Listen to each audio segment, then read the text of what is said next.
अगर आपके पास Samsung Galaxy M50 new mobile आपने बाय किया है और आप उसको सेटअप करना चाहते हैं तो इस वीडियो में मैं आपको बताऊंगा कि आप सैमसंग गैलेक्सी M50 मोबाइल को किस तरीके से सेटअप करके आप उसका इस्तेमाल करेंगे।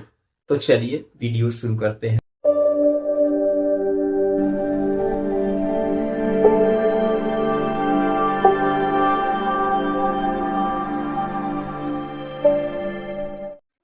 मोबाइल में सिम इंसर्ट कर लेने के बाद आप यहाँ स्टार्ट के बटन पर क्लिक करेंगे और आप यहाँ सारी टर्म एंड कंडीशन अलाउ कर देंगे। आप यहाँ से एग्री टू ऑल पर क्लिक करके आप यहाँ एग्री पर क्लिक कर देंगे। अगर आपका कोई पुराना मोबाइल है और आप उस मोबाइल से यहाँ नए मोबाइल को सेटअप करना चाहते हैं तो यहाँ पर कुछ ऑप्शन दिए गए हैं, आप इनको सिलेक्ट कर सकते हैं। अगर आपका पुराना मोबाइल गैलेक्सी और एंड्रॉयड डिवाइस है तो आप यहाँ पहले वाले ऑप्शन पर क्लिक करके अपने पुराने मोबाइल के साथ इस मोबाइल का सेटअप कर सकते हैं। और अगर आपका मोबाइल आईफोन और आईपैड है तो आप यहाँ दूसरे वाले ऑप्शन पर क्लिक करके अपने पुराने मोबाइल से इस नए मोबाइल का सेटअप कर सकते हैं। और अगर आप इस तरीके से सेटअप नहीं करना चाहते हैं तो आप सेटअप मैनुअली पर क्लिक कर सकते हैं। मैं कर देता हूं।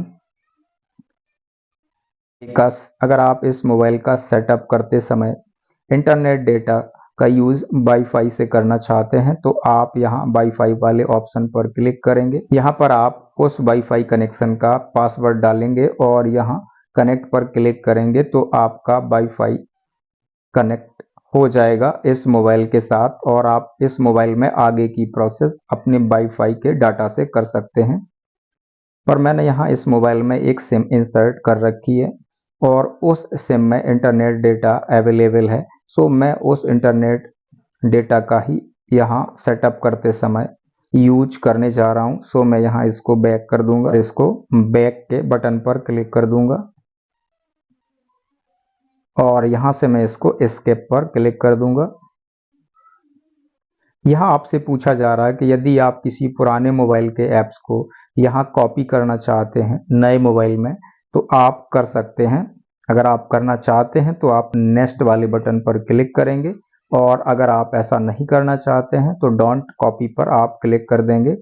सो मैं यहाँ पर कोई भी पुराने मोबाइल का ऐप्स यहाँ कॉपी नहीं करना चाहता हूँ तो मैं यहाँ पर डोंट कॉपी पर क्लिक कर देता हूँ।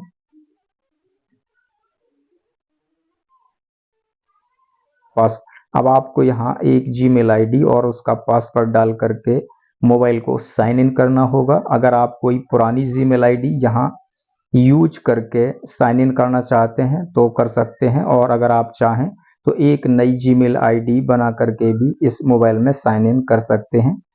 नई जीमेल आईडी बनाकर साइन इन करने के लिए आपको यहाँ क्रिएट अकाउंट पर क्लिक करना होगा और यहाँ से आप एक नई जीमेल आईडी बनाकर इस मोबाइल में आसानी से साइन इन कर सकते हैं। पर मैं अपनी पुरानी आईडी से इसको साइन इन करना चाहता हूं तो यहाँ पर मैं स्किप के बटन को क्लिक कर दूंगा और स्किप करूंगा।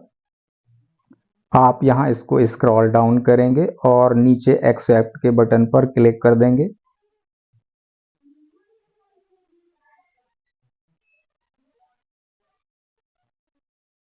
यहाँ थोड़ा सा समय लिया जाएगा, आप इस पेज पर आ जाएंगे। अब यहाँ से आप अपने मोबाइल के लिए एक सर्च इंजन सेलेक्ट कर लेंगे तो यहाँ आप स्क्रॉल करेंगे और गूगल को आप सेलेक्ट करेंगे और यहाँ नेक्स्ट पर आप क्लिक कर देंगे। यहाँ आपको आपके मोबाइल के लिए प्रोटेक्ट योर फोन, यहाँ आपके मोबाइल के प्रोटेक्शन के लिए कुछ ऑप्शन दिए गए हैं।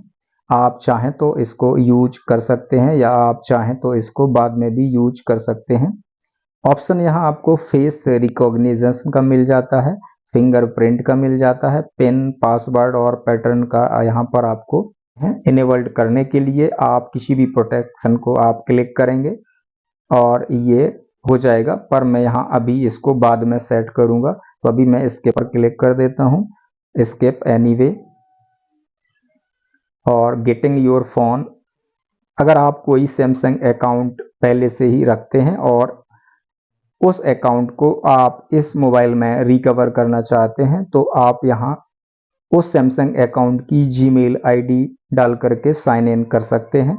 और अगर आप ऐसा नहीं करना चाहते हैं, ये आप बाद में भी कर सकते हैं, तो मैं बाद में करना चाहूँगा, तो यहाँ मैं सबसे नीचे फॉरगेट पासवर्ड और डोंट हैव एन अकाउंट पर क्लिक कर दूंगा और यहाँ मैं नीचे सेटअप लेटर इन सेटिंग पर मैं क्लिक कर दूंगा और यहाँ पर एस्केप मैं कर दूंगा। यहाँ आपको सैमसंग की तरफ से कुछ सैमसंग सर्विस लीगल इंफॉर्मेशन दी गई है। अगर आप इसको इनेबल्ड करना चाहते हैं तो आप यहाँ ऑल पर क्लिक करेंगे और अगर आप इनको इनेबल्ड नहीं करना चाहते हैं तो आप यहाँ एस्केप पर क्लिक कर देंगे। मैं भी एस्केप पर क्लिक कर देता हूँ। यहाँ सैमसंग सर्विसेज परमिशन यहाँ जो कि ऑलरेडी अलाउ की गई है, इसको भी मैं यहाँ से ऑफ कर देता हूँ और एग्री पर मैं क्लिक कर देता हूँ। यहाँ से आप अपनी डिस्प्ले मोड को सिलेक्ट कर सकते हैं। अगर आप चाहते हैं कि आपकी मोबाइल की डिस्प्ले लाइट रहे तो आप यहाँ पर सेट इसको रहने देंगे और अगर आप चाहते हैं कि आपकी मोबाइल की डिस्प्ले डार्क रहे तो आप यहाँ डार्क वाले ऑप्शन पर इस तरीके से क्लिक करेंगे तो आपकी मोबाइल की डिस्प्ले डार्क हो जाएगी।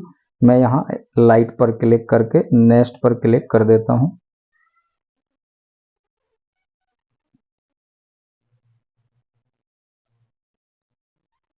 यहाँ थोड़ा सा टाइम लेगा। यहाँ कुछ मोबाइल ऐप्स के लिए आपको रिकमेंडेड किया जा रहा है। अगर आपके मोबाइल में स्मार्ट ट्यूटर के अलावा और भी सारे ऐप्स के लिए आपको रिकमेंडेड किया जा रहा है तो आप उसको यहाँ से अनटिक कर देंगे और अगर आपको सिर्फ स्मार्ट ट्यूटर के लिए रिकमेंडेड किया जा रहा है तो आप इसको अलाउ ही रखेंगे और यहाँ नेक्स्ट पर आप क्लिक कर देंगे। यू आर ऑल सेटअप, यहाँ पर आपकी मोबाइल की सारे सेटअप कंप्लीट हो गए हैं। अब आप यहाँ फिनिश पर क्लिक करेंगे।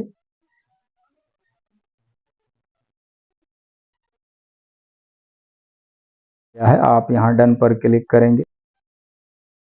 एक्सपीरियंस सैमसंग सर्विसेज, आप यहाँ इसको स्किप करेंगे।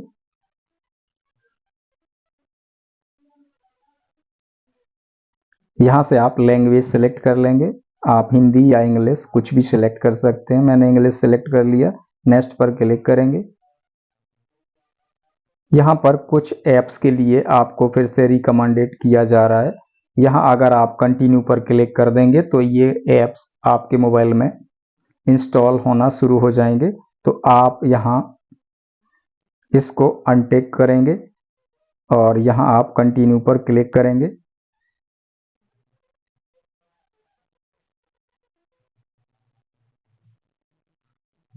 और आप होम पेज पर आ जाएंगे। अब आप यहाँ गूगल पर क्लिक करके मोबाइल को साइन इन करेंगे। साइन इन करने के लिए आप यहाँ साइन इन पर क्लिक करेंगे तो आप इस मोबाइल में साइन इन हो जाएंगे। इस तरह से आप अपने सैमसंग गैलेक्सी M15 मोबाइल को सेटअप कर सकते हैं। अब आप इस मोबाइल को यूज कर सकते हैं प्रॉपरली। आई होप कि वीडियो आपको काफ़ी समझ में आया होगा। अगर वीडियो समझ में आया है तो लाइक कीजिए, शेयर कीजिए और चैनल को सब्सक्राइब कीजिए। अगर किसी तरह का कोई सवाल आपके मन में है तो आप कमेंट बॉक्स में लिख सकते हैं।